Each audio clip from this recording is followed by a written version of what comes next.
There are a number of considerations related to storing tape, especially when it comes to long-term storage. Here are a few things to keep in mind. If you find yourself working with tape, the best way to store it is tails out. This is done to avoid a common problem that can develop when tapes are stored wound on the reel, called print-through. I'll explain. Remember, the recording consists of magnetized particles. That means the tape itself is a source of magnetism.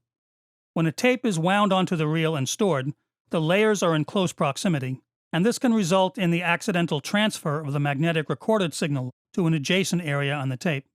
This creates a soft ghost signal of the audio, sort of an echo, that can potentially be audible in subsequent playbacks when the arrangement is sparse and the music is not dense enough to cover it up.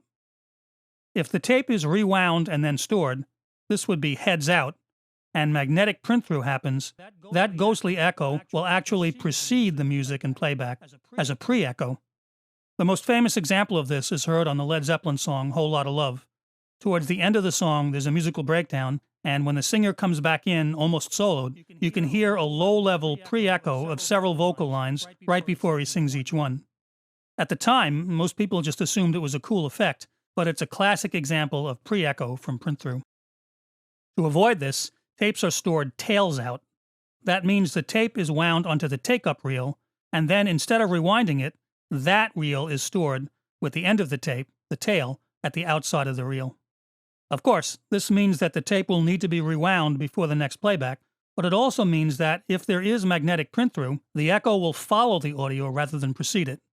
That makes it more likely that it'll be covered up by the original audio, or if it is slightly audible, it'll just sound like normal ambience or effect, instead of like a special effect that may be inappropriate for the music.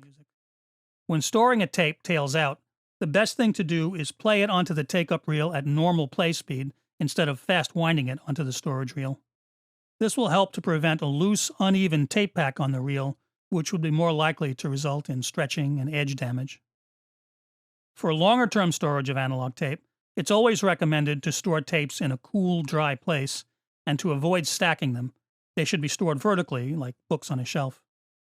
For very long-term archival storage, well, nowadays analog tape is usually transferred to a high-resolution digital format, which can be preserved and duplicated without signal loss. Most record labels have long since transferred all their tape archives to high-res digital. It was often a tedious but important job given to trusted young engineers coming up.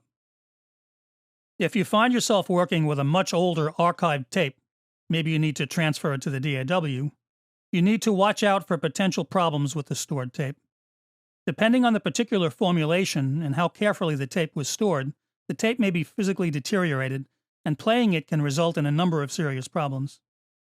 Since trying to play a badly deteriorated tape can potentially destroy it, in a worst-case scenario, if you encounter some very old tapes and you have reason to think they might be damaged, like noticing that they've been improperly stored in a hot, humid location, you could try to find one from the same batch that's less important, maybe an alternate take or something, and try playing that first to see what kind of shape the tapes are in. If the tape is damaged or deteriorated, it may not play properly, squealing and jerking. It might stretch or break. It could potentially leave damaging gunk on the tape heads. If the binder that holds the oxide particles on the tape is broken down, the tape may shed particles. This common problem is referred to as sticky shed syndrome. Since that's the result of excess moisture, a technique for carefully baking the tape for several hours in an oven has evolved as a way to dry out and salvage such tapes, making them playable long enough to do a successful transfer. There are plenty of websites that offer advice on how to do this, but if the tapes contain valuable, potentially irreplaceable recordings, I'd recommend going to a tape restoration specialist to handle the job. Though baking tapes is risky, it's also a well-established procedure and has often been done successfully by people with the proper experience. In the next video, we'll move on, taking a look at some of the popular digital tape formats.